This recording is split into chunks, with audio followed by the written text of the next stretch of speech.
नमस्कार मित्रों। आज के इस वीडियो में एक बार फिर से आप सभी का बहुत बहुत हार्दिक स्वागत है। हम आशा करते हैं कि आप सभी स्वस्थ होंगे, मस्त होंगे और पूरी तरह से अपनी तैयारी में व्यस्त होंगे।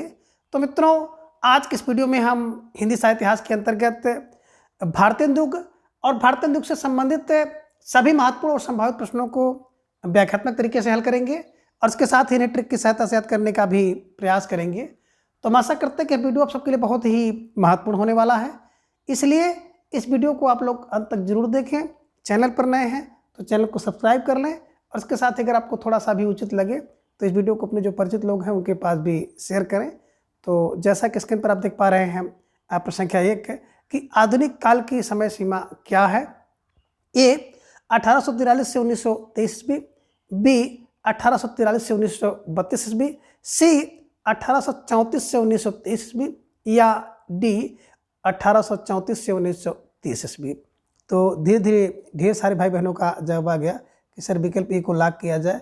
विकल्प ए 1843 से 1923 इज राइट आंसर, है ना। देखिए, बात करते हैं आधुनिक काल, तो आधुनिक काल 1843 से 1923 ईस्वी है, ध्यान में रख लीजिएगा। ठीक है। अब प्रश्न 2 है कि सुमेलित कीजिए।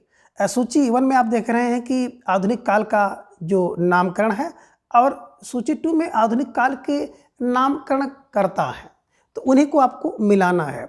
सूची 1 में देख रहे हैं विकल्प ये कि गद्य काल और सामने आचार्य रामचंद्र शुक्ल हैं, बी में वर्तमान काल, सामने मिश्र बंधु हैं, सी में आधुनिक काल है, आधुनिक काल के सामने है डॉक्टर रामकुमार वर्मा और गणपत चंद्र गुप्त हैं। तो इसी को सही क्रम में मिलाना है और ढेर सारे भाई बहनों ने जब आप फॉर्म दे दिए सर विकल्प को लॉक किया जाए, 1, 2, 3 इज राइट आंसर, है ना। बिल्कुल सही क्रम में ऑलरेडी ये मिला हुआ है। तो जिन भाई बहनों ने विकल्प ए का चुनाव किया था, बिल्कुल सही जवाब, बेहद सुंदर तैयारी आप सबके यहाँ पर दिख रही है ना। देखिए, गद्य काल की बात करते हैं। गद्य काल आधुनिक काल को रामचंद्र शुक्ल ने कहा, आधुनिक काल को वर्तमान काल मिश्र बंधु ने कहा और आधुनिक काल रामकुमार वर्मा और गणपत चंद्र गुप्त जी ने कहा है, ध्यान में रख लीजिएगा। ठीक है, चलिए। अब प्रश्न 3 है कि श्रृंगार रस मंडन की रचना किसने की।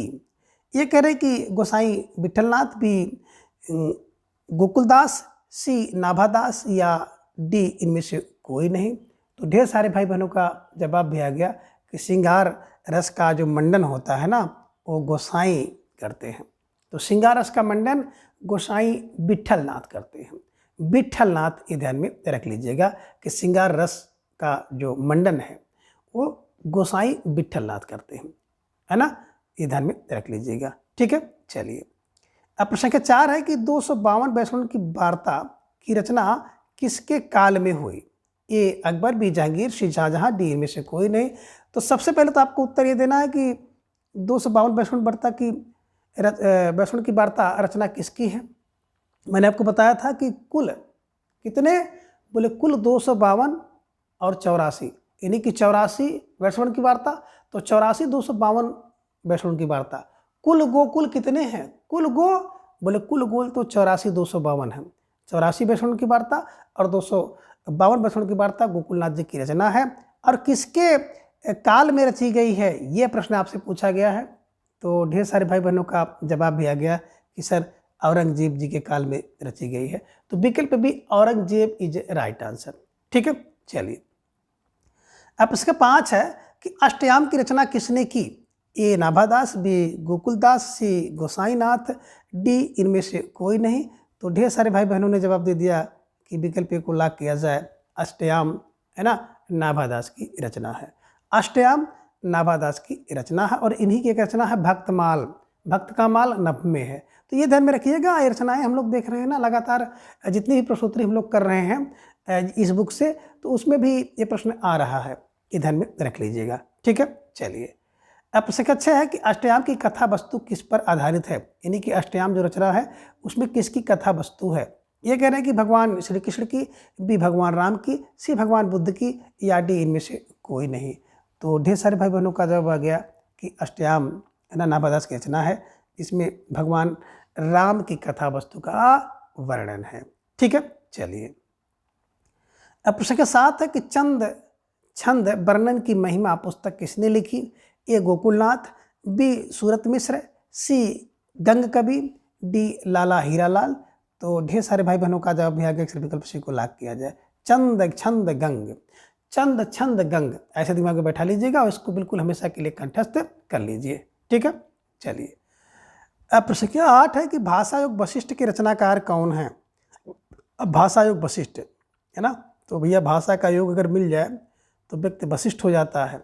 ये कह रहे हैं कि विट्ठल, बी गोकुलनाथ, सी सूरत मिश्र, डी राम प्रसाद निरंजनी। तो ढेर सारे भाई बहनों ने विकल्प डी का चुनाव कर दिया कि सर विकल्प डी को लॉक किया जाए, राम प्रसाद निरंजनी राइट आंसर है ना। तो भाषा योग वशिष्ठ क्या है, निरंजनी है। भाषा योग वशिष्ठ निरंजनी है, निरंजनी का मतलब हो गया राम प्रसाद निरंजन जी की रचना है। ठीक है, चलिए। अब प्रश्न 9 है कि आचार्य शुक्ल के अनुसार कौन प्रथम प्रौढ़ गद्य लेखक माना जाता है ना। आचार्य शुक्ल जी के अनुसार कौन प्रथम है ना प्रौढ़ गद्य लेखक हैं। ये कह रहे हैं कि सूरत मिश्र है, बी वैकुंठ मिश्र है, सी सुंदरदास, या डी राम प्रसाद निरंजनी है। तो आप सबको बिल्कुल, अगर आचार्य रामचंद्र शुक्ल जी का हिंदी साहित्य का इतिहास पढ़े होंगे तो विकल्प डी पे आप लगाएंगे है ना। राम प्रसाद निरंजनी राइट आंसर है ना।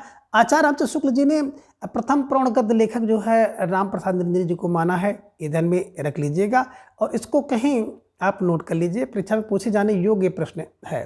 ठीक है, चलिए। अब प्रश्न 10 है कि सूची 1 को सूची 2 के साथ सुमेलित करना है। तो सूची 1 में आप देख रहे हैं रचना और सूची 2 में उसके रचनाकार हैं। ए में देख रहे हैं बैताल पच्चीसी, सामने सूरत मिश्र हैं, आईन अकबरी लाला हीरालाल है, नास्कुतोपाख्यान सामने सदल मिश्र हैं और भाषा योग वशिष्ठ सामने राम प्रसाद निरंजनी है। तो आप सब भाई बहन इसको अच्छी तरह से समझ गए होंगे, इसमें कुछ मिलाना ही नहीं है, सब का सब बिल्कुल एकदम मिला हुआ है। तो विकल्प सी 1 2 3 4 इज राइट आंसर। देखिए रचनाएं बड़ी महत्वपूर्ण है, तो थोड़ा सा इसको रचना को आपको दिमाग में रखना होगा। देखिए बैताल पच्चीसी है ना, जो बैताल होता है ना 25-25 होता है, उसकी सूरत देखे होंगे, सूरत बैताल की सूरत देखिए, सूरत मिश्र, आईन अकबरी लाला हीरालाल और आईन अकबरी हीरालाल है ना, हीरा आईन अकबरी लिखेंगे तो आपको हीरा मिलेगा, हीराला है ना। आईन अकबरी लिख करके हीरा लाते थे, हीरालाल है ना।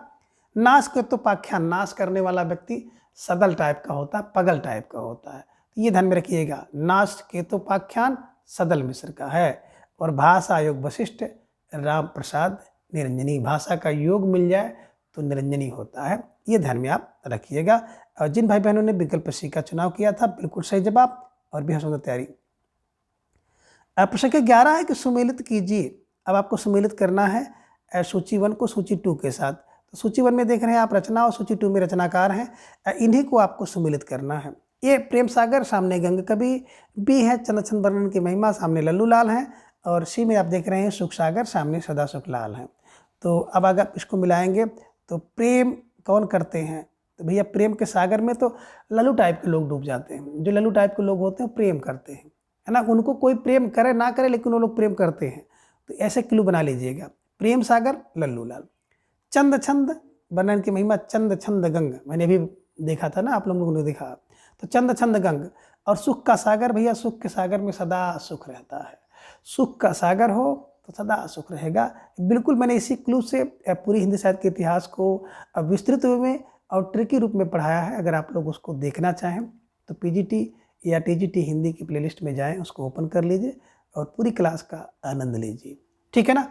तो फिलहाल इसके हिसाब से अगर देखेंगे तो ए का 2 और 2 का ए, यानी ए का 2 और बी का 1 और सी का 3, विकल्प सी इज राइट आंसर, ठीक है।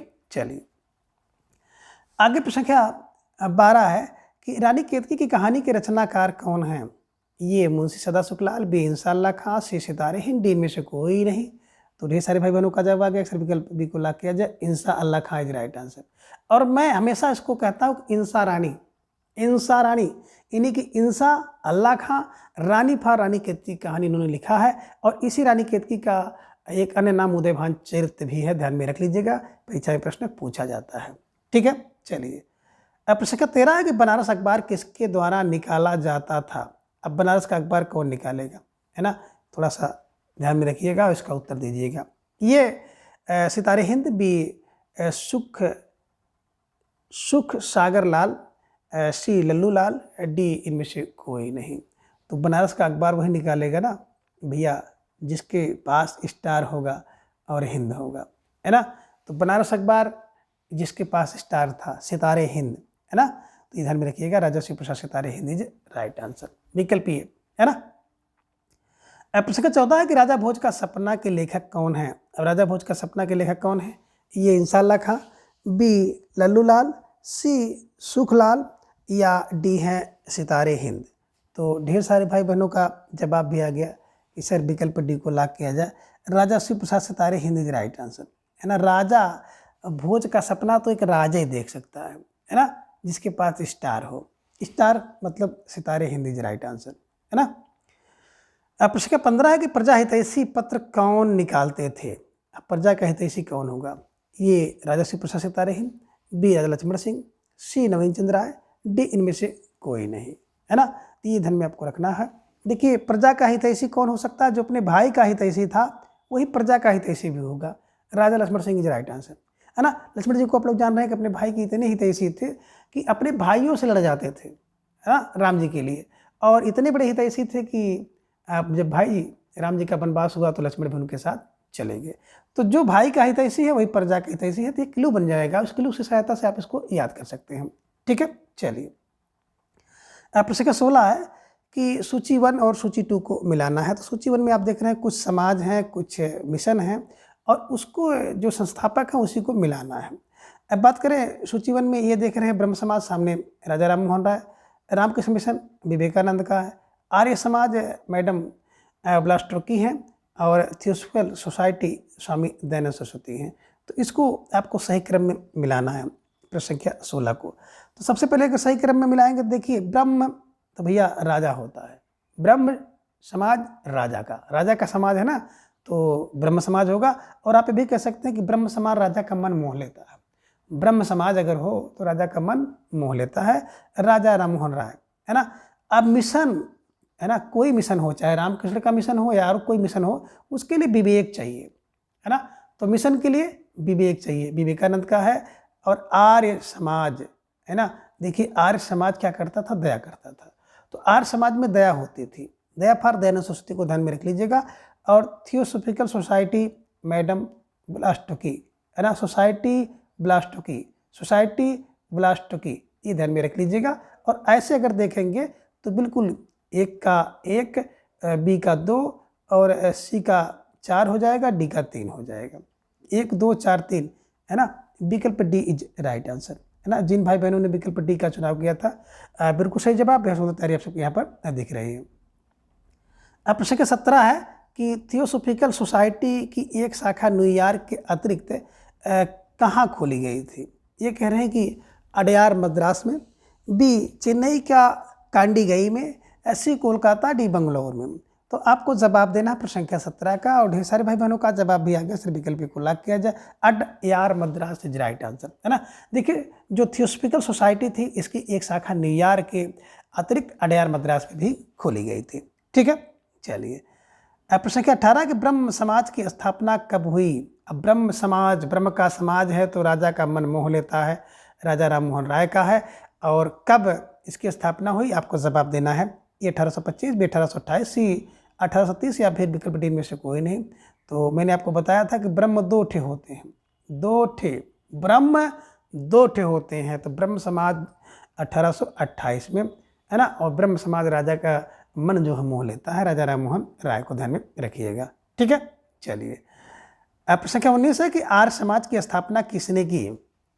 ये स्वामी विवेकानंद, बी स्वामी सहजानंद, सी स्वामी दयानंद, डी स्वामी चिन्मयानंद। अब देखिए आर्य समाज क्या करता था? दया करता था। तो दया करते ही आपके दिमाग में आ जाना चाहिए कि Swami Dayanand Saraswati is right answer. जिन भाई बहनों ने विकल्प सी का चुनाव किया था बिल्कुल सही जवाब, बेहद सुंदर तैयारी आप सबके यहाँ पर दिख रही है, निश्चित रूप से आप सब बधाई के पात्र हैं। प्रश्न संख्या 20, इनमें से कौन सी रचना स्वामी दयानंद की है? अब कौन सी रचना स्वामी दयानंद की है? अब आपको जवाब देना है। विकल्प ये कह रहे हैं कि सत्यार्थ प्रकाश, बी सदादर्श, सी भारत मित्र, डी इनमें से कोई नहीं, है ना। तो ढेर सारे भाई बहनों का जवाब आ गया कि बिल्कुल, है ना, आर्य समाज क्या करता है? दया करता है और सत्य पर प्रकाश करता है। तो सत्य प्रकाश जो व्यक्ति दया करेगा ना वही सत्य प्रकाश करेगा। तो सत्यार्थ प्रकाश ध्यान में रखिएगा। और आप एक ये भी कह सकते हैं कि सत्यार्थ में यही है, दया करो, है ना। तो दयानंद सरस्वती द्वारा लिखी गई जो पुस्तक है वो सत्यार्थ प्रकाश है, ध्यान में रख लीजिएगा। ठीक है, चलिए। प्रश्न संख्या 21 है कि महावीर प्रसाद द्विवेदी ने सरस्वती पत्रिका का संपादन कार्य कब संभाला? ये 1920, बी 1903, सी 1905, डी में से कोई नहीं। तो ढेर सारे भाई बहनों का जवाब भी आ गया, अक्सर भी ओला किया जाए। विकल्प भी 1903 से लेकर के 1920 तक का, है ना, जो सरस्वती पत्रिका है इसका संपादन कार्य महावीर प्रसाद द्विवेदी जी ने किया था, ध्यान में रख लीजिएगा। ठीक है, चलिए। प्रश्न संख्या 22 है कि निम्नलिखित में से कौन सा एक भारतेंदु मंडल का लेखक नहीं है? ए प्रताप नारायण, बी बद्रीनाथ चौधरी प्रेमघन, सी ठाकुर जगमोहन सिंह, डी सूर्यकांत त्रिपाठी निराला। तो आप सबका जवाब भी बड़े तेजी के साथ आ गया कि सर विकल्प डी को लॉक किया जाए। विकल्प D Suryakant Tripathi Nirala is right answer. ठीक है, चलिए। प्रश्न संख्या 23 है कि बंगला नाटक विद्या सुंदर का अनुवाद किसने किया था? अब आपको जवाब देना है कि बंगला नाटक जो है विद्या सुंदर, इसका अनुवाद किसने किया? ए भारतेंदु, बी बालकृष्ण भट्ट, सी जगमोहन सिंह, डी इनमें से कोई नहीं। तो ढेर सारे भाई बहनों ने जवाब दिया, अक्सर विकल्प को लॉक किया जाए, भारतेंदु हरिश्चंद्र राइट आंसर, है ना। ये सारे के सारे बड़े आसान से प्रश्न हैं, लेकिन ऐसे प्रश्नों को भी हम लोगों को करना बहुत ज़रूरी है कि परीक्षा में कहीं से भी और कुछ भी पूछ सकता है। इसलिए बड़े बड़े प्रश्नों के साथ साथ छोटे छोटे प्रश्नों को भी हमें आपको तैयार करके रखना है ना। प्रश्न संख्या 24 है कि भारतेंदु ने किस नाटक में स्वयं अभिनय किया है? अब आपको जवाब देना है किस नाटक में भारतेंदु जी ने अभिनय किया है। जानकी मंगल, जानकी भरत, वरवै रामायण, डी अंधेर नगरी। तो आप सबका जवाब भी आ गया, सिर्फ विकल्प को लॉक किया जाए, जानकी मंगल इज राइट आंसर। ठीक है, चलिए। प्रश्न संख्या 25 है कि हिंदी का प्रथम उपन्यास इनमें से एक है। परीक्षा दृष्टि, बी परीक्षा गुरु, सी गुरु मंत्र, डी इनमें से कोई नहीं। तो ढेर सारे भाई बहन जवाब दे दिए, सर विकल्प को लॉक किया जाए, परीक्षा गुरु इज राइट आंसर, है ना। हिंदी साहित्य का प्रथम उपन्यास जो है ना, मौलिक उपन्यास परीक्षा गुरु है, लाला श्रीनिवास दास द्वारा लिखा गया था, ध्यान में रखिएगा। ठीक है, चलिए। प्रश्न संख्या 26 है कि सुमेलित कीजिए। अब आप देखेंगे सूची 1 में पत्र है और सूची 2 में उसके लेखक या आप कह सकते हैं कि प्रकाशक हैं। तो उसको आपको मिलाना है। नीचे आपको एक कूट दे दिया है, इस कूट के सहायता से आप उसका उत्तर दे सकते हैं। ए में देख रहे सतादर्श, सामने बलेश्वर प्रसाद, बी में काशी पत्रिका तोताराम की, सी में बंधु भारत बंधु लाला श्रीनिवास के सामने है और भारत मित्र रुद्रदत्त है।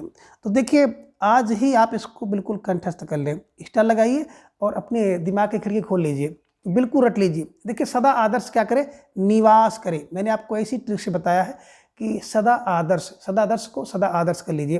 तो सदा आदर्श निवास करे, और निवास का मतलब होता है लाला श्री निवास राय, है ना। काशी की पत्रिका ऐसे वैसे नहीं निकलने पाएगी, जो बलेश्वर टाइप के लोग होंगे वही काशी में पत्रिका निकाल सकते हैं। तो काशी की पत्रिका बलेश्वर प्रसाद निकालते हैं। और भारत का जो बंधु होता है ना, बंधु तोता है ना, बंधु तोता है। तो ध्यान में रख लीजिएगा, भारत का बंधु तोता है, बस ध्यान में रखिएगा। भारत का बंधु तोता है और मित्र तो रुद्र होता है, मित्र तो रुद्र हो जाता है। चाहे हमारा मित्र हो चाहे आपका मित्र हो ना, जब कोई ऐसी बात आ जाती है तो रुद्र हो जाता है, नाराज हो जाता है। तो मित्र रुद्र हो जाता है और बंधु तोता होता है, मीठू मीठू बोलता है, वो बंधु बन जाता है ना। तो ये ध्यान में रखिएगा, बंधु तो, अब चाहे बंधु तो कर लीजिए तो भारत होता है हम, और भारत मित्र रुद्र होता है। तो ऐसे क्लू बनाना है कि भारत का मित्र जो होता है रुद्र हो जाए। मित्र तामेरा है और यहाँ में देखिए रुद्र दामेरा है, तो मित्र रुद्र हो जाता है और बंधु तोता होता है।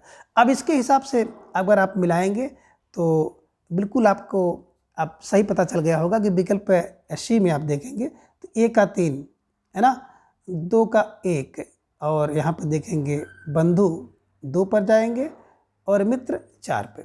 ठीक है, विकल्प सी इज राइट आंसर। प्रश्न क्या 27 है, वेरी मोस्ट इंपॉर्टेंट प्रश्न है और बिल्कुल एक कॉमन सा प्रश्न हो गया है। हिंदी प्रदीप, इसका भी एक समय था कि परीक्षा में बहुत धूम मचाता था, है ना। हिंदी प्रदीप का संपादन कार्य किसने किया? ए बालकृष्ण भट्ट, बी पंडित श्याम सुंदर दास, सी सूर्यकांत त्रिपाठी निराला, डी इनमें से कोई नहीं।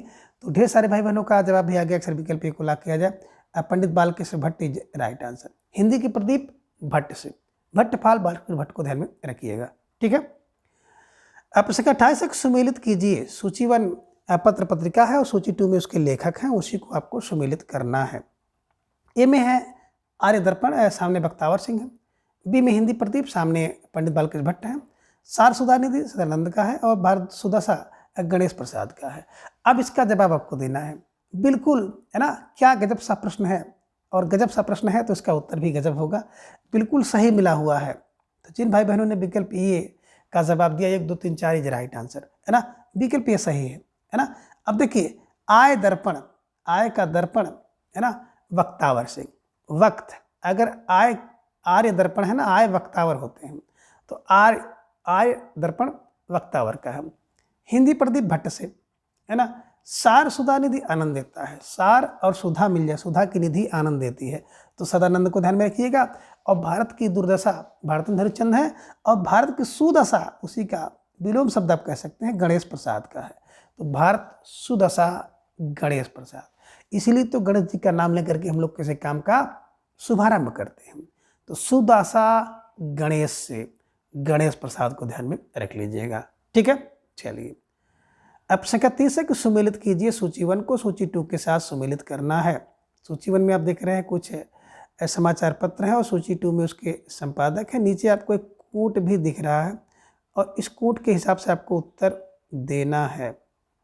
देखिए ए में ब्राह्मण है, सामने प्रताप नारायण मिश्र है, सदाचार मार्तंड है, सामने राधाचरण गोस्वामी है, और भारतेंदु है, सामने लालचंद शास्त्री हैं। तो बात करें ब्राह्मण, तो ब्राह्मण प्रताप कानपुर से चलते हैं। तो ब्राह्मण प्रताप नारायण मिश्र द्वारा लिखा गया ये समाचार पत्र है, कानपुर से छपता था, है ना। तो प्रताप ब्राह्मण कानपुर से चलते थे, ऐसे ट्रिक बना लीजिएगा। और देखिए सदाचार मार्तंड लालचंद्र, सदाचार मार्तंड लालचंद, देखिए मार्तंड लाल होता है, मार्तंड माने सूर होता है ना, तो सूर लाल होता है, लाल पार लालचंद को ध्यान में रख लीजिएगा।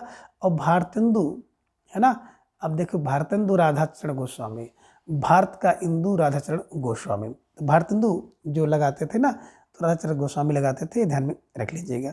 और इसके हिसाब से अब अगर आपको मिलाना होगा तो बिल्कुल आप सही मिला सकते हैं। विकल्प डी, है ना, इसमें डी दिखाई दे रहा है, आप देख सकते हैं, सी गायब हो गया है। तो 1 सही है, फिर 3 और फिर 2, है ना। विकल्प डी इज राइट आंसर। जिन भाई बहनों ने विकल्प डी 1 3 2 इज राइट आंसर, ठीक है। चलिए संख्या 30 है कि मित्र विलास पत्रिका का संपादन कार्य कौन करता था, है ना। ये कहने गोपीनाथ बी गिरधर दास सी गोपाल चंद्र डी, इनमें से कोई नहीं। अब देखिए भाई मित्र विलास करेगा ना, कौन मित्रों के साथ विलाप करता था, जो गोपियों का नाथ है ना, वही मित्रों के साथ विलाप करता था। तो गोपीनाथ ध्यान में रखिएगा, मित्र विलास पंडित गोपीनाथ, जो गोपियों का नाथ है वही मित्रों के साथ विलाप करता है, ठीक है। चलिए प्रश्न संख्या 31 है कि भारतेंदु जी ने नारी शिक्षा के लिए कौन सी पत्रिका निकाली। ये भारत बंधु, बी कव्यवचन सुधा, सी बाल बोधनी, डी इनमें से कोई नहीं। तो ढेर सारे भाई बहनों का जवाब आ गया, सर विकल्प सी को लॉक किया जाए, बाल बोधनी इज राइट आंसर, है ना। भारतेंदु जी ने क्या किया था, नारी शिक्षा देने के लिए बाल बोधनी पत्रिका निकाला था, ठीक है। चलिए अब प्रश्न संख्या 32 है कि भारतेंदु जी का जीवन काल है। अब भारतेंदु जी का जीवन काल इनमें से कौन सा है। ये कह रहे हैं कि 1850 से 1858 है, बी 1850 से 85 है, सी 1850 से 1880, डी 1805 से 1885 है। तो ढेर सारे भाई बहनों ने जवाब दे दिया, सर विकल्प बी को लॉक किया जाए। विकल्प बी 1850 से 1885 इज राइट आंसर। मात्र 35 वर्ष की अल्प आयु में ही भारतेंदु जी ने हिंदी साहित्य की समझ लीजिए कि अमूल्य सेवा की है, ये ध्यान में आप रख लीजिएगा। तो 35 वर्ष जोड़ दीजिएगा, 1850 में 35 जोड़ेंगे 1885 आ जाएगा, ठीक है। चलिए प्रश्न क्या 33 है कि इनमें से कौन सा नाटक भारतेंदु जी का नहीं है। ये अंधेर नगरी, बी भारत दुर्दशा, सी नील देवी, डी अंधायुग। तो ढेर सारे भाई बहनों ने जवाब भी दे दिया, फिर विकल्प डी को लॉक किया जाए, अंधायुग इज राइट आंसर, है ना। अंधायुग भारतेंदु हरिश्चंद्र जी का नाटक नहीं बल्कि धर्मवीर भारती जी का है ना। अंधा युग तो धर्मवीर भारती का है, ठीक है। चलिए अब प्रश्न का 34 है कि इनमें से कौन सा एक अनुदित नाटक है। ये वैदिकी हिंसा हिंसा ना बहुत, बी भारत दुर्दशा, सी प्रेम जोगनी, डी भारत जननी। तो अब आपको जवाब देना है और ढेर सारे भाई बहनों ने जवाब दे दिया, अक्सर विकल्प डी को लॉक किया जाए, भारत जननी इज राइट आंसर, है ना। भारत जननी की बात करें तो ये एक अनुदित नाटक है, यानी कि इसका अनुवाद किया गया है, इसके द्वारा भारतेंद्र हरिश्चंद्र द्वारा। प्रश्न संख्या 35 है कि भारतेंद्र जी का कौन सा नाटक अधूरा है? ए सती प्रताप, बी चंद्रावली नाटिका, डी सी नील देवी, या डी इनमें से कोई नहीं। तो ढेर सारे भाई बहनों का जवाब भी आया, ए को लॉक किया जाए, ये सती प्रताप इज राइट आंसर, है ना। भारतेंद्र जी का जो अधूरा नाटक था सती प्रताप था, ध्यान में रख लीजिएगा, ठीक है ना। और सती के प्रताप को अधूरा ही छोड़ दिया, है ना, ठीक है। प्रश्न संख्या 36 है, सुलोचना नामक उपन्यास किसके द्वारा लिखा गया? ये बद्रीनाथ चौधरी, बी प्रताप नारायण मिश्र, सी गोपीनाथ मिश्र, डी भारतेंदु हरिश्चंद्र। तो आप सबका जवाब भी बड़े तेजी के साथ आ गया कि विकल्प डी को लॉक किया जाए, भारतेंदु हरिश्चंद्र जी राइट आंसर, ठीक है। चलिए प्रश्न का 37 है कि निम्नलिखित में से कौन सा एक उपन्यास भारतेंदु का नहीं है? हमीरहट, रामलीला, शीलवती और विकल्प डी कफन। तो ध्यान में रखिएगा कफन, है ना, इनका उपन्यास नहीं है, बल्कि कफन जो है मुंशी प्रेमचंद जी की एक कहानी है, घीसू माधव बुधिया, है ना, ये ध्यान में रख लीजिएगा, ठीक है। चलिए प्रश्न संख्या 38 है कि जयदेव निबंध के रचनाकार इनमें से कौन है? एक निबंध है जयदेव, इसका रचनाकार कौन है? ये भारतेंद्र हरिश्चंद्र, बी प्रताप नारायण मिश्र, सी बद्रीनाथ चौधरी प्रेमघर, इनमें से कोई नहीं। तो ढेर सारे भाई बहनों का जवाब आया, विकल्प को लॉक किया जाए, भारतेंद्र हरिश्चंद्र जी राइट आंसर, है ना। जयदेव निबंध के रचनाकार भारतेंद्र जी हैं। प्रश्न संख्या 39 है, काव्य कृति प्रेम प्रलाप के लेखक कौन है? प्रेम प्रलाप, ये बालेश्वर प्रसाद, बी सदानंद मिश्र, सी गणेश प्रसाद, डी भारतेंदु। तो ढेर सारे भाई बहनों का जवाब भी आ गया कि प्रेम में प्रलाप जो होता है ना वो भारत में होता है। तो भारत फार भारतेंदु हरिश्चंद्र को ध्यान में रख लीजिएगा। और आप ये भी कह सकते हैं कि प्रेम में प्रलाप भरते हैं, भरते फार भारतेंदु को। तो जैसे भी आपके दिमाग में बैठे इसको बैठाने का प्रयास करिएगा, ठीक है। चलिए प्रश्न संख्या 40 है कि प्रेम फुलवारी के रचनाकार का नाम बताइए। अब प्रेम फुलवारी के रचनाकार कौन है आपको जवाब देना है, तो थोड़ा सा सोच समझ कर विचार करिए, इसके बाद क्या जवाब दीजिए कि प्रेम फुलवारी के रचनाकार कौन है। और ढेर सारे भाई बहनों का जवाब भी आ गया कि जो प्रेम की फुलवारी है ना वो भारत में होती है। तो भारत फार विकल्प ये भारतेंद्र हरिश्चंद्र को ध्यान में रख लीजिएगा, ठीक है ना। जो प्रेम की फुलवारी होती है वो भारत में होती है, तो भारत फार भारतेंद्र को ध्यान में रख लीजिएगा, ठीक है। चलिए आगे प्रश्न संख्या 41 है कि इनमें से कौन सी रचना भारतेंद्र हरिश्चंद्र की नहीं है? एक रचना इनमें है जो कि भारतेंद्र हरिश्चंद्र की नहीं है, उसी का चयन आपको करना है ना। ये है फूलों का गुच्छा, बी बकरी बिलाप, सी दान लीला, या फिर विकल्प डी अंधेर नगरी चौपट राजा। तो ढेर सारे भाई बहनों का जवाब भी आ गया, अक्सर विकल्प डी को लॉक किया जाए, विकल्प डी अंधेर नगरी चौपट राजा राइट आंसर, है ना। देखिए ये रचना इनकी नहीं है, रचना केवल अंधेर नगरी है, चौपट राजा शीर्षक से नहीं है। तो ये ध्यान में रखिएगा, ये आपको फंसाने के लिए इस तरह से कुछ प्रश्न तैयार किए जाते हैं, ठीक है ना। तो ये ध्यान रखिएगा। बाकी तीनों फूलों का गुच्छा, बकरी बिलाप और दानलीला भारतेंद्र जी की रचना है, ठीक है। अब प्रश्न संख्या 42 है कि हर गंगा कविता के लेखक हैं। ये प्रताप नारायण मिश्र, बी पंडित गोपाल गहमरी, सी भारतेंद्र, डी में से कोई नहीं। तो ढेर सारे भाई बहनों का जवाब आ गया, सर विकल्प को लॉक किया जाए, Pratap Narayan Mishra is right answer, है ना। गंगा में लहर लेकर के व्यक्ति प्रताप और नारायण को पाता है ना। हर हर गंगा करके प्रताप बढ़ता है, हर गंगा प्रताप, है ना, हर गंगा में प्रताप मिलता है, ठीक है। चलिए प्रश्न संख्या 43 है कि भारत बारहमासा कविता के लेखक कौन है? ए राधा कृष्णदास, बी भारतेंद्र हरिश्चंद्र, सी राधाचरण गोस्वामी, डी में से कोई नहीं। तो बारहमासा, है ना, भारत में 12 मास क्या होता है, राधा कृष्ण के दास लोग बनते हैं। भारत 12 मासा, भारत में 12 मास राधा कृष्ण के दास बनते हैं। तो राधा कृष्ण दास को ध्यान में रख लीजिएगा, ठीक है। चलिए आगे प्रश्न संख्या 44 है कि भारतेंदु की ने काव्य प्रवृत्तियाँ हैं। अब इनमें से कौन सी प्रवृत्तियाँ हैं जो कि भारतेंदु के युग में पाई जाती थी, यानी कि भारतेंदु की हैं। ये कह रहे हैं कि समाज की दूसरा का चित्रण, बी श्रृंगारिकता, सी व्यंग, डी नारी स्तुति। अब कह रहे हैं कि में से कौन सा कथन सत्य है? ये कह रहे हैं कि 1 और 2, बी कह रहे हैं 1 2 3, सी कह रहे हैं कि 3 4, डी कह रहे हैं ये सभी। तो आप सबका जवाब भी आ गया, सर विकल्प बी को लॉक किया जाए, 1 2 3 इज राइट आंसर। एक तो समाज की दुर्दशा थी, बी श्रृंगारिकता था और सी व्यंग था। तो जिन भाई बहनों ने विकल्प बी का चुनाव किया था, अब बिल्कुल सही जवाब और बेहद सुंदर तैयारी आप सबके यहाँ पर दिख रही है। ठीक है, चलिए। अब प्रश्न 45 है कि भक्तिपरक रचना कार्तिक स्नान के लेखक कौन है? यानी कार्तिक स्नान किसकी रचना है?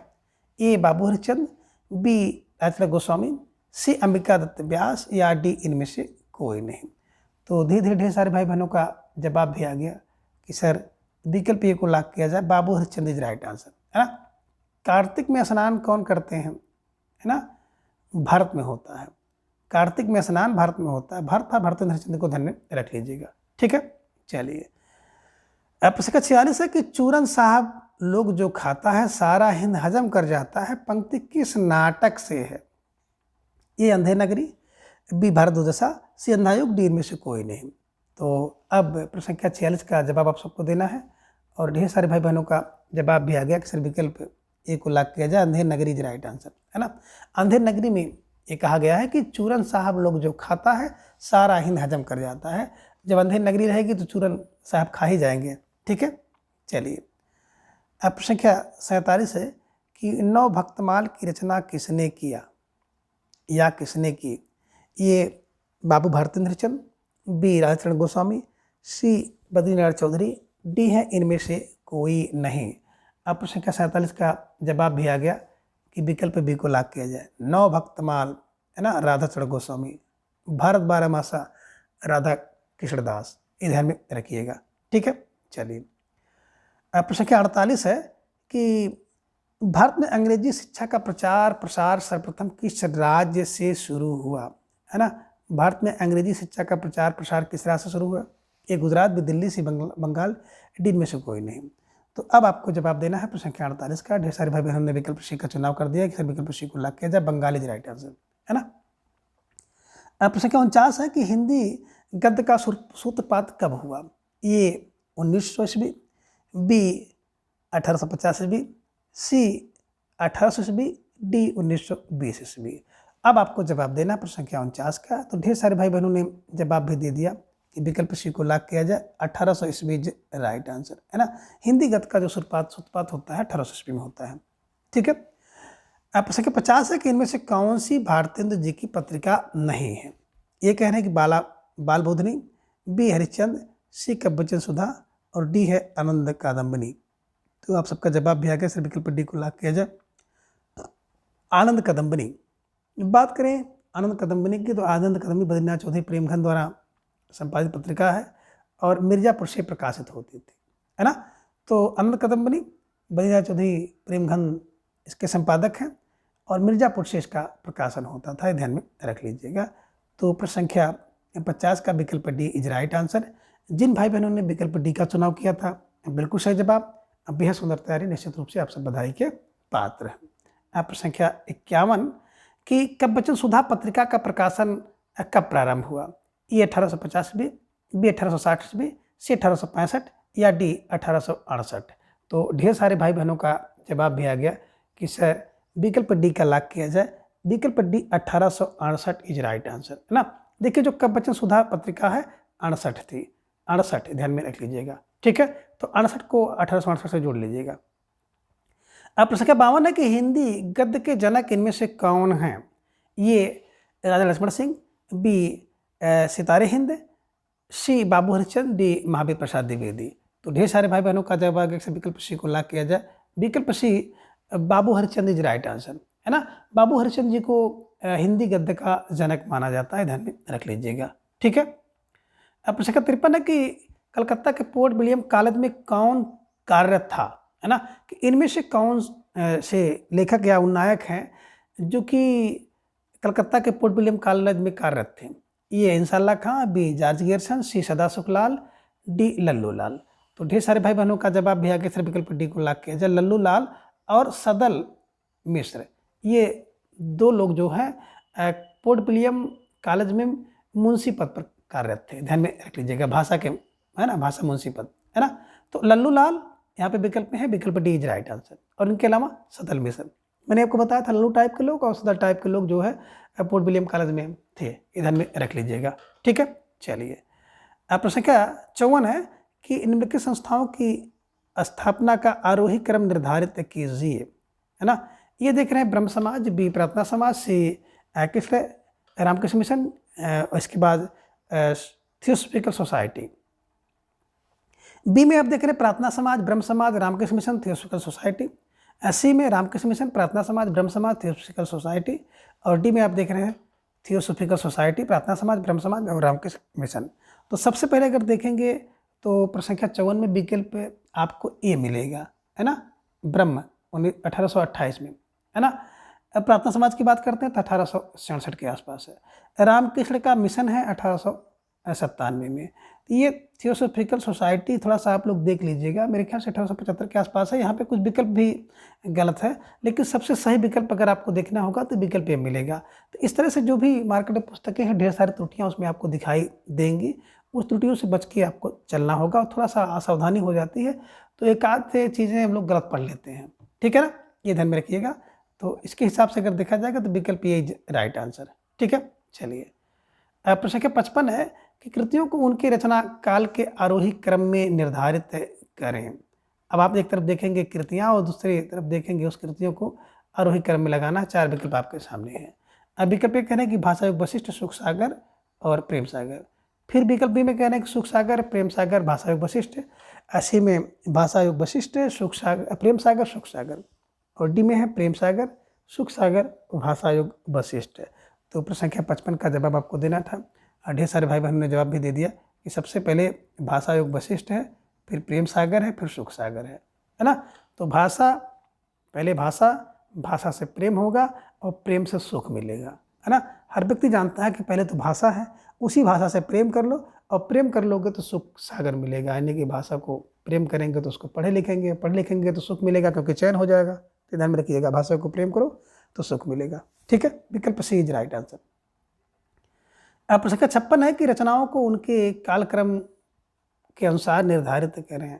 तो रचना आप देख रहे हैं, उसको कालक्रम के अनुसार जो है सही करना है। अब विकल्प ए में देख रहे हैं कि अष्टयाम, है ना, बैसाख महात्म्य, बैताल पचीसी। विकल्प बी में है बैसाख महात्म्य, अष्टयाम, बैताल पचीसी। विकल्प सी में बैताल पचीसी, अष्टयाम, बैसाख महात्म्य। और डी में देख रहे हैं अष्टयाम, बैताल पचीसी और बैसाख महत्व। तो इसी को आपको सही क्रम में लगाना है। तो सबसे पहले देखेंगे कि अष्टयाम आई थी नाभा की, बैसाख महत्व और अगहन महत्व बैकुंठ शुक्ल की रचना है। तो अगहन और बैसाख में जब कोई मरता है तो सीधे बैकुंठ में जाता है, मैंने आपको बताया था, बैकुंठ मण की शुक्ल। बैताल पचीसी मैंने बताया था कि बैताल पचीसी सूरत देखी जाती है, सूरत मिश्र की रचना है। अब विकल्प ये इज राइट आंसर, ठीक है। चलिए अब प्रश्न संख्या 57 है कि आईन अकबरी की भाषा वचनिका के लेखक कौन हैं। यानी कि आईन अकबरी की भाषा वचनिका के लेखक, A Lala Hiralal, B Surat Mishra, C Sukhlal, D Gokulnath. तो ढेर सारे भाई बहनों का जवाब भी आ गया कि विकल्प ए को लॉक किया जाए, लाला हीरालाल इज राइट आंसर, है ना। आईन अकबरी की वचनिका, है ना, ध्यान में रख लीजिएगा, लाला हीरालाल। आईन अकबरी भी इन्होंने लिखा है, लाला हीरालाल, है ना। तो आईन अकबरी जब लिखेंगे तो आपको हीरा मिल जाएगा, लाल लाल, तो हीरालाल, लाल लाल हीरालाल, ठीक है। चलिए अब प्रश्न संख्या 58 है कि भारत दुर्दशा किस प्रकार की विधा है। ये कहानी है, बी उपन्यास है, सी प्रबंध काव्य है, डी नाटक है। तो ढेर सारे भाई बहनों का जवाब आ गया, विकल्प डी को लॉक किया जाए, विकल्प डी नाटक इज राइट आंसर, है ना। भारत की दुर्दशा 1880 में हो गई, है ना, तो 80 में नाटक है भारत हरिजनी का। अब प्रश्न संख्या 59 है कि अंधेर नगरी किस प्रकार की विधा है। तो ए कह रहे नाटक है, बी उपन्यास है, सी कहानी है, डी में से कोई नहीं। तो ढेर सारे भाई बहनों का जवाब भी आ गया, सभी विकल्प को लॉक किया जाए, नाटक इज राइट आंसर, है ना। अंधेर नगरी नाटक है, ठीक है। अब प्रश्न संख्या 60 है कि निस्सहाय हिंदू कौन सी विधा है। ये कह रहे कि चंपू काव्य, बी उपन्यास, सी नाटक, डी कहानी। तो प्रश्न संख्या 60 का जवाब भी आप सबका आ गया कि निस्सहाय हिंदू जो है ना एक उपन्यास है, ये ध्यान में रख लीजिएगा, ठीक है। चलिए अब प्रश्न संख्या 61 है कि सत्यामृत प्रवाह किसकी रचना है। ये पंडित श्रद्धाराम, बी पंडित बंशीधर, सी लल्लूलाल, डी सदल मिश्र। तो सत्यामृत का प्रवाह कब होता है, जब किसी व्यक्ति के अंदर श्रद्धा होती है।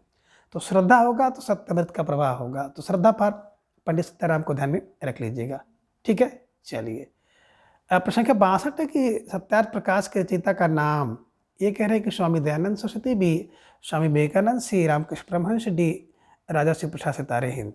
तो देखिए जिसमें सत्य का प्रकाश होगा ना उसके अंदर दया होगी। तो दया फार स्वामी दयानंद सरस्वती को ध्यान में रख लीजिएगा, विकल्प ए को हमेशा के लिए लॉक कर लीजिए। ठीक है, चलिए। प्रश्न संख्या 63 है कि प्रेम मोहिनी निम्नलिखित लेखकों में से किसकी कृति है? ए बद्रीनाथ चौधरी प्रेमघन, बी जगमोहन सिंह, सी भारतेंद्र हरिश्चंद्र, डी राधा कृष्ण दास। तो प्रश्न संख्या 63 का जवाब आ गया कि जो प्रेम मोहिनी है ना भारतेंद्र हरिश्चंद्र जी की रचना है। विकल्प सी इज राइट आंसर। जिन भाई बहनों ने विकल्प सी का चुनाव किया था बिल्कुल सही जवाब। बेहद सुंदर तैयारी आप सबके यहाँ पर दिख रही है। प्रश्न संख्या 64 है, चंद्रकांता संतति के रचयिता कौन है? ए बाबू शिवनंदन सहाय, बी प्रताप नारायण मिश्र, सी भारतेंद्र हरिश्चंद्र, डी देवकी नंदन खत्री। तो ढेर सारे भाई बहनों का जवाब भी आ गया। विकल्प डी को लॉक किया जाए। चंद्रकांता संतति जो है विकल्प डी देवकी नंदन खत्री की है। चंद्रकांता संतति देवकी नंदन। ठीक है, चलिए। प्रश्न संख्या 65 है कि चंद्र शर्मा गुलेरी किस पत्र के संपादक थे? ये भारत मित्र, बी ब्राह्मण, सी समालोचक, डी आनंद कदम्बनी। तो ढेर सारे भाई बहनों ने जवाब दे दिया। अक्सर विकल्प सी को लॉक किया जाए। समालोचक पत्र के जो संपादक थे चंद्र शर्मा गुलेरी थे। ध्यान में रखिएगा, जयपुर से प्रकाशित होता था, है ना।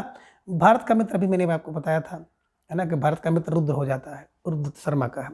ब्राह्मण प्रताप करता है, कानपुर से चलते हैं ब्राह्मण। आनंद कदम्बनी बद्रीनाथ चौधरी प्रेमघन, तो बद्री में आनंद मिलता है, मिर्जापुर से प्रकाशित होता था। तो प्रश्न संख्या 65 का विकल्प सी इज राइट आंसर। ठीक है। प्रश्न संख्या 66 है कि सरस्वती पत्रिका के संपादक इनमें से कौन थे? ये हजारी प्रसाद द्विवेदी, बी महावीर प्रसाद द्विवेदी, सी रामचंद्र शुक्ल, डी भारतेंद्र हरिश्चंद्र। तो ढेर सारे भाई बहनों का जवाब भी आ गया कि, है ना, सरस्वती पत्रिका के संपादक थे विकल्प B Mahavir Prasad Dwivedi is right answer, है ना। ये ध्यान में रख लीजिएगा। ठीक है, चलिए। क्या 67 है, श्याम सुंदर दास ने किस वर्ष सरस्वती पत्रिका का संपादन कार्य किया? ए 1902, बी 1903, सी 1904, डी 1900 ईस्वी। तो ढेर सारे भाई बहनों का जवाब भी आ गया। सर विकल्प डी को लॉक किया जाए। वर्ष 1900 ईस्वी इज राइट आंसर, है ना। श्याम सुंदर दास ने वर्ष 1900 ईस्वी में सरस्वती पत्रिका का संपादन कार्य किया था। ठीक है, चलिए। अब प्रश्न संख्या 68 है कि नए जमाने की मुकरी के रचनाकार कौन है? ये कह रहे हैं कि बद्रीनाथ चौधरी, बी प्रताप नारायण मिश्र, सी अंबिका दत्त व्यास, डी उपरोक्त में से कोई नहीं। तो ढेर सारे भाई बहनों का जवाब आ गया कि विकल्प बी को लॉक किया जाए। विकल्प B Pratap Narayan Mishra is right answer, है ना। नए जमाने की मुकरी प्रताप से होगी, है ना। जो व्यक्ति प्रताप करेगा वही नए जमाने की मुकरी करेगा। ठीक है, चलिए। प्रश्न संख्या 69 है कि लेखकों को उनके कालक्रम के अनुसार निर्धारित करें। ये हैं राधा कृष्ण दास, श्रीधर पाठक, बद्रीनाथ चौधरी प्रेमघन। बी में है श्रीधर पाठक, राधा कृष्ण दास, बद्रीनाथ चौधरी प्रेमघन। सी में राधा कृष्ण दास, बद्रीनाथ चौधरी प्रेमघन, श्रीधर पाठक। और डी में बद्रीनाथ चौधरी प्रेमघन, राधा कृष्ण दास और श्रीधर पाठक। इसको जब सही मिलाएंगे तो देखेंगे विकल्प डी में बद्रीनाथ चौधरी प्रेमघन, राधा कृष्ण दास और श्रीधर पाठक। विकल्प डी इज राइट आंसर। ठीक है, चलिए। प्रश्न संख्या 70 है कि भारतेंद्र की रचनाओं का आरोही क्रम में काल निर्धारित करें, है ना। जो भारतेंद्र जी की रचना है उसको आरोही क्रम में आपको रखना है। ये कह रहे हैं भारत दुर्दशा, अंधेर नगरी और भारत जननी। बी में भारत जननी, अंधेर नगरी, भारत दुर्दशा, भारत जननी, अंधेर नगरी। और डी में है अंधेर नगरी, भारत दुर्दशा और भारत जननी। इसके हिसाब से अगर आप देखेंगे तो सबसे पहले आपको प्रश्न संख्या 70 का विकल्प ये मिलेगा। भारत की दुर्दशा हो जाती है 80 वर्ष में, 1880 में। अंधेर नगरी एक से थी 1881, है ना। ये ध्यान में रखिएगा। तो जिन भाई बहनों ने विकल्प ए का चुनाव किया था बिल्कुल सही जवाब। सुंदर तैयारी आप सबके यहाँ पर दिख रही है। निश्चित रूप से आप सब बधाई के पात्र हैं। संख्या 71 है कि प्रबोधिनी किस भाषा में लिखी गई? ये कह रहे ब्रज भाषा, बी अवधी, सी खड़ी बोली, डी इनमें से कोई नहीं। तो ढेर सारे भाई बहनों का जवाब आगे अक्सर विकल्प सी को लॉक किया जाए। खड़ी बोली इज राइट आंसर, है ना। ये जो प्रबोधनी है खड़ी बोली में लिखी गई है। ठीक है। प्रश्न संख्या 72 है कि अभिज्ञान शाकुंतलम का खड़ी बोली में अनुवाद किसने किया? अब ये देखिए कि रचना आप देख पा रहे हैं अभिज्ञान शाकुंतलम, और कह रहे हैं अभिज्ञान शाकुंतलम का खड़ी बोली में अनुवाद किसने किया? ये राजा लक्ष्मण सिंह, बी सितारे हिंद, सी भारतेंद्र, डी इनमें से कोई नहीं। तो ढेर सारे भाई बहनों का जवाब आ गया कि Raja Lakshman Singh is right answer, है ना। Raja Lakshman Singh is right answer, ध्यान में रख लीजिएगा। प्रश्न संख्या 73 है कि निम्नलिखित पत्रिकाओं का उनके आरोही क्रम में काल निर्धारित करें। ए है तत्वबोधिनी, बी कवचन सुधा, सी प्रजामित्र, डी बंगदूत। बी में है बंगदूत, प्रजामित्र, तत्वबोधिनी और कवचन सुधा। सी है प्रजामित्र, बंगदूत, तत्वबोधिनी, कवचन सुधा। और डी में है कवचन सुधा, प्रजामित्र और बंगदूत, तत्वबोधिनी। तो इसके हिसाब से अगर आप देखेंगे तो विकल्प बी आपको मिलेगा सबसे पहले बंगदूत, प्रजा का मित्र, तत्वबोधिनी और कवचन सुधा। तो विकल्प बी इज राइट आंसर। ठीक है, चलिए प्रश्न संख्या 74 है कि आरोही क्रम में निर्धारित करें। तो आप देख रहे हैं विकल्प ए में सुधाकर, लोकमित्र, उदंत मार्तंड। बी में देख रहे हैं लोकमित्र, सुधाकर, उदंत मार्तंड। सी में देख रहे हैं उदंत मार्तंड, सुधाकर और लोकमित्र। डी में लोकमित्र, उदंत मार्तंड और सुधाकर। तो बिल्कुल ये तो आसान सा हो गया था, क्योंकि जब आपको उदंत मार्तंड मिल जाए तो हिंदी का पहला समाचार पत्र माना जाता है। तो पहला यही हो गया, और पहले में एक ही विकल्प आपको दिख रहा है जिसमें पहले है। तो उदंत मार्तंड, सुधाकर और लोकमित्र। विकल्प सी इज राइट आंसर। ठीक है, चलिए प्रश्न संख्या 75 है कि पोर्ट विलियम कॉलेज में कौन अध्यापक थे। देखिए प्रश्न फिर रिपीट हो गया, लेकिन हो सकता है विकल्प इसका थोड़ा सा चेंज किया हो, है ना।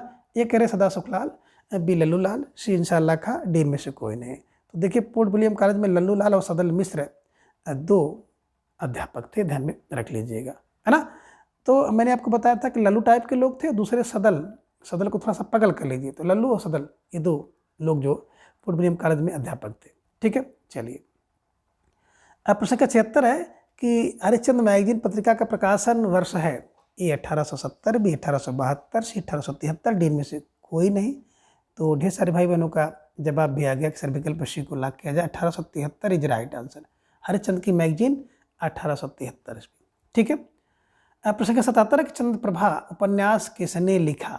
ए भारतेंद्र हरिश्चंद्र, बी देवकी नंदन खत्री, सी जगमोहन, डी में से कोई नहीं। तो ढेर सारे भाई बहनों का जवाब भी आ गया कि भारतेंद्र हरिश्चंद्र को लॉक किया जाए। विकल्प पे भारतेंद्र इज राइट आंसर। ठीक है, चलिए अब प्रश्न का 78 है कि नहुस रचना के लेखक हैं।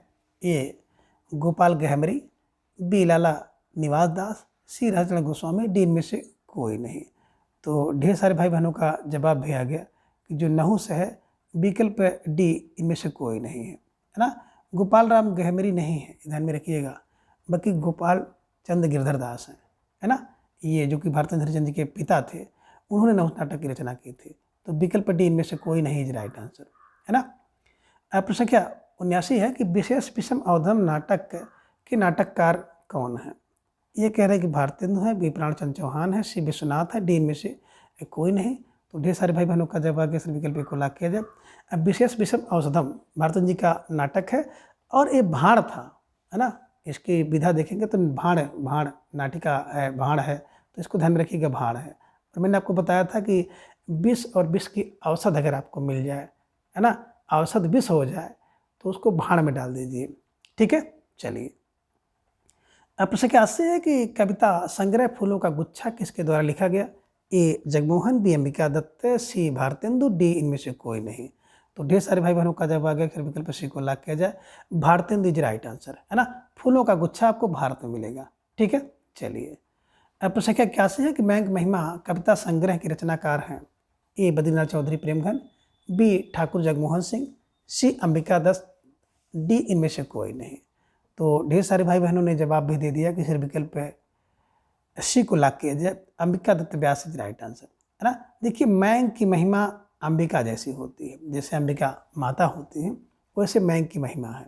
ठीक है, चलिए अब प्रश्न क्या 82 है कि पावस पचासा के लेखक हैं। ए अंबिका दत्त व्यास, बी बद्रीनारायण व्यास, सी जगमोहन, डी इनमें से कोई नहीं। तो 82 का जवाब भी आ गया, सर विकल्प को लॉक किया जाए। पावस का पचासा अंबिका दत्त व्यास का है। ठीक है, चलिए अब प्रश्न क्या 83 है कि हो होरी के रचनाकार कौन है।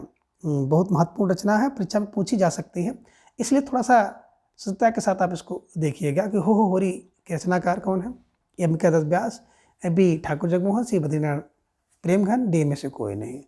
तो ढेर सारे भाई बहनों का जवाब भी आ गया, सर विकल्प को लॉक किया जाए। अंबिका दत्त व्यास इज राइट आंसर।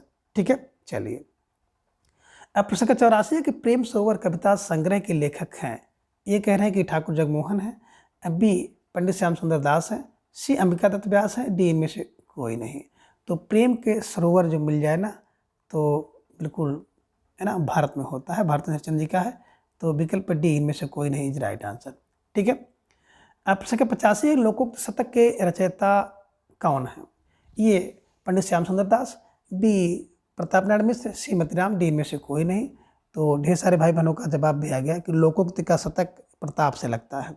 अगर आपके अंदर प्रताप होगा तो लोकोक्ति का शतक लगा देंगे, लोक की उक्ति की शतक लग जाएगी। लोग आपके ऊपर खूब उक्ति बोलेंगे कि बहुत अच्छा पढ़ते थे, बड़ा परिश्रम करते थे, सुबह से ही पढ़ाई में लग जाते थे, पूरी रात जगकर पढ़ते थे। तो ये ध्यान में रखिएगा, लोग की उक्ति का शतक लग जाएगा अगर आप प्रताप करते हैं। प्रताप करेंगे, परिश्रम करेंगे तो आपका चयन होगा, और चयन होगी तो देखे होंगे ना, जब कभी किसी का IAS PCS वगैरह में जब चयन हो जाता है तो उसकी लोकोक्ति की शतक लग जाती है, ढेर सारे लोग उसके पास इंटरव्यू लेने के लिए आ जाते हैं। ठीक है, चलिए। प्रश्न संख्या 86 है कि रहीम के दोहों पर कुंडलियाँ लिखने वाले कवि? ए दुर्गा दत्त, बी राधाकृष्ण दास, सी भारतेंद्र, डी इनमें से कोई नहीं। तो ढेर सारे भाई बहनों का जवाब भी आ गया, अक्सर विकल्प बी को लॉक किया जाए, राधाकृष्ण दास। जो राधाकृष्ण का दास होगा ना, वही रहीम के दोहों पर कुंडलियाँ लिखेगा। तो रहीम के दोहों पर कुंडलियाँ वही लिखता है जो राधाकृष्ण का दास है। तो राधाकृष्ण दास को ध्यान में रख लीजिएगा। ठीक है, चलिए। अब प्रश्न संख्या 87 है कि कुब्जा 25 की रचनाकार कौन है? ए अंबिका दत्त, बी ठाकुर जगमोहन, सी नवनीत चतुर्वेदी, डी इनमें से कोई नहीं। अब कुब्जा की 25 कौन लिखेगा?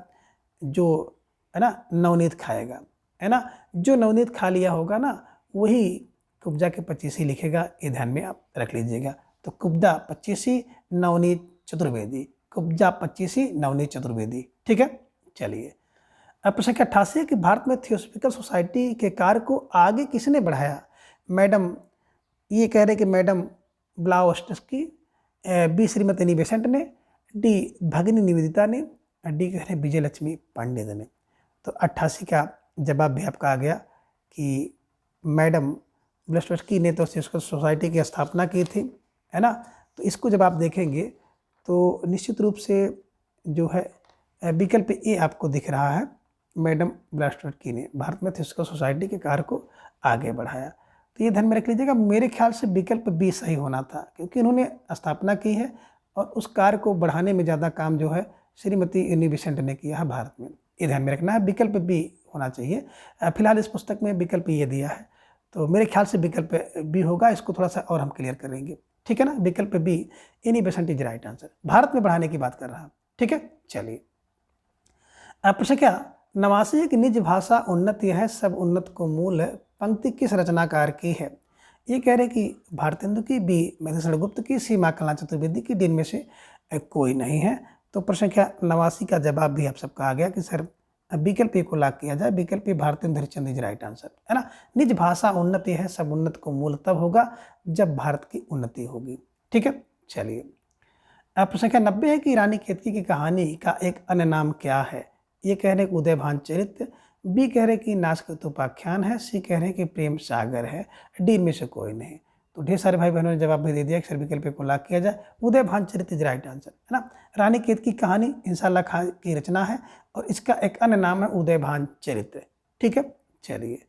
अब प्रश्न संख्या 91 कि मानव धर्म सार पुस्तक के लेखक, अब मानव धर्म का सार पुस्तक के लेखक कौन है? ए राजा लक्ष्मण सिंह, बी राजर्षि प्रसाद सितारे हिंद, डी अंबिका दत्त व्यास और डी है इनमें से कोई नहीं। तो ढेर सारे भाई बहनों का जवाब आ गया, सर विकल्प बी को लॉक किया जाए, राजर्षि प्रसाद सितारे हिंद इज राइट आंसर, है ना। मानव धर्म का सार कौन है? जिसके पास स्टार है, स्टार सितारे हिंद को हम स्टार कहते हैं। मानव धर्म सार राजर्षि प्रसाद सितारे हिंद को ध्यान में रखिएगा। ठीक है, चलिए। अब प्रश्न संख्या 92 है कि नूतन ब्रह्मचारी रचना के रचनाकार, यानी कि नूतन ब्रह्मचारी किसकी रचना है? ए भारतेंद्र हरिश्चंद्र का, बी बालकृष्ण भट्ट का, सी जगमोहन का, डी इनमें से कोई नहीं। तो ढेर सारे भाई बहनों का जवाब आ गया, सर विकल्प बी को लॉक किया जाए, Balkrishna Bhatt is right answer, है ना। देखिए नूतन ब्रह्मचारी जो होता है ना भट्ट से गिर जाता है ना, भट्ट फार बालकृष्ण भट्ट को ध्यान में रख लीजिएगा। अब प्रश्न 93 कि भारत दुर्दशा किस युग में लिखा गया? ये भारतेंदु युग में, बी द्विवेदी युग में, सी छायावाद युग में और डी इनमें से कोई नहीं। तो भारत की दुर्दशा है ना भारतेंदु युग की रचना है, भारतेंदु जी ने खुद लिखा है 1880 में। ठीक है, चलिए। अब प्रश्न 94 कि भारतेंदु जी के पिता का नाम था, ये कह रहे गोपाल चंद्र, बी गिरधर गोपाल, सी गोपाल राम गहमरी या विकल्प डी में से कोई नहीं। तो बिल्कुल सही विकल्प डी में से कोई नहीं। भारतेंदु जी के पिताजी का नाम था तो गोपाल चंद्र गिरधर दास, दोनों मिलाकर होना था, है ना। देखिए मिक्सिंग कर दिया, ये ध्यान में रखिएगा, इनमें से कोई नहीं। गोपाल चंद्र गिरधर दास इनके पिताजी का नाम था, जिन्होंने नहुस नाटक लिखा था। ठीक है, चलिए। प्रश्न संख्या 95 कि भारत बंधु पत्रिका का संपादन कार्य कौन करता था? ये देखिए, ये तोताराम, बी सदानंद, सी प्रताप नारायण मिश्र, डी इसमें से कोई नहीं।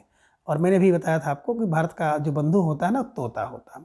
भारत का बंधु तोता है और भारत का जो मित्र है रुद्र हो जाता है, तो रुद्रदत्त। ये ध्यान में रखिएगा, सदैव भारत का बंधु तोता है और भारत का मित्र तो रुद्र हो जाता है। ठीक है, चलिए। प्रश्न संख्या 96 है कि भारत जीवन का प्रकाशन स्थल है, ये कह रहे हैं कि दिल्ली, भी चेन्नई, सी काशी, डी में से कोई नहीं। तो प्रश्न संख्या 96 का जवाब भी आ गया कि सर विकल्प सी को लॉक किया जाए, काशी इज राइट आंसर, है ना। भारत जीवन काशी से होता था। ठीक है, चलिए। प्रश्न संख्या 97 है कि आनंद कादम्बिनी पत्रिका कहाँ से निकलती थी? ये मिर्जापुर, बी सहारनपुर, सी मेरठ, डी दिल्ली। तो अभी इसकी चर्चा हो गई थी कि आनंद कादम्बिनी बद्रीनाथ चौधरी प्रेमघर द्वारा मिर्जापुर से, है ना, ये प्रकाशित होती थी, निकलती थी। ध्यान में रखिएगा, विकल्प ए को बिल्कुल सही कर लीजिएगा। और जिन भाई बहनों ने विकल्प ए का चुनाव किया था, बिल्कुल सही जवाब। अब बेहद सुंदर तैयारी आप सबके यहाँ पर दिख रही है, निश्चित रूप से आप सब बधाई के पात्र हैं। प्रश्न संख्या 98 है कि सुमिलित कीजिए। सूची 1 में आप देख रहे हैं कि पत्रिका है और सूची 2 में उसके प्रकाशक हैं। ये में देख रहे हैं ब्राह्मण, सामने प्रताप नारायण मिश्र हैं। सदाचार मार्तंड, सामने लालचंद दास हैं। भारत जीवन रामकृष्ण वर्मा का है और भारतेंदु राधा चरण गोस्वामी का है। तो बिल्कुल आपको इसमें कुछ नहीं करना है, सब बिल्कुल 1 2 3 4 इज राइट आंसर, है ना। विकल्प डी में आपको दिख रहा है 1 2 3 4 इज राइट आंसर, है ना। ब्राह्मण की चर्चा भी हो गई थी, ब्राह्मण, है ना, प्रताप ब्राह्मण कानपुर से चलते हैं, है ना। तो ब्राह्मण प्रताप नारायण मिश्र का। सदाचार मार्तंड या समाचार मार्तंड, है ना। तो सदाचार मार्तंड लाल होते हैं, लालचंद शास्त्री का है। भारत जीवन, है ना, काशी से प्रकाशित होता था, रामकृष्ण का है। तो रामकृष्ण, भारत में जीवन जो है अधिकतर लोग राम और कृष्ण के नाम से जीते हैं, और भारतेंदु राधाचरण गोस्वामी, ये ध्यान में रखिएगा। तो विकल्प D is right answer, 1 2 3 4 is right answer, है ना। अब संख्या 99 है कि भारत में अंग्रेजी को लाने का श्रेय किससे जाता है? A Lord Macaulay, B Raja Ram Mohan Roy, C Lord Irving, D Lord Canning. तो ढेर सारे भाई बहनों का जवाब आ गया कि सर प्रश्न संख्या 99 का जो जवाब है ना, किसको जाता है? विकल्प भारत में लाने का काम विकल्प बी राजा राम मोहन राय, है ना। भारत में अंग्रेजी लाने का श्रेय राजा राम मोहन राय को जाता है, ध्यान में रखिएगा। ठीक है, चलिए। अब संख्या 100 है कि भारतेंदु युग का एक अन्य नाम क्या है? अब भारतेंदु युग का एक अन्य नाम क्या है, आपको जवाब देना है। अब विकल्प ये कहना है कि छायावाद, विकल्प बी जागरण, सी कह रहे पुनर्जागरण काल, डी में से कोई नहीं। तो ढेर सारे भाई बहनों का जवाब आ गया सर विकल्प सी को लॉक किया जाए, पुनर्जागरण काल, है ना। भारतेंदु युग का एक अन्य नाम पुनर्जागरण काल है, ध्यान में रख लीजिएगा। और प्रश्न संख्या 101 है कि श्रीमती एनी बेसेंट भारत कब आई? ए 1890, बी 1892, सी 1893, डी 1895। तो आप सबका जवाब भी आ गया कि सर विकल्प बी को लॉक किया जाए, 1892 इज राइट आंसर। ठीक है, तो मित्रों आज की इस वीडियो में बस इतना। अगली वीडियो में फिर हम इसी तरह से एक नए, है ना, प्रश्नोत्तरी को लेकर उपस्थित होंगे। तब तक के लिए आप सभी अपना ख्याल रखिए और अपना अधिक से अधिक समय अपने अध्ययन पर लगाएं। अपना प्रेम स्नेह विश्वास इस तरह से चैनल पर बनाए रखें। धन्यवाद, नमस्कार, बाय बाय।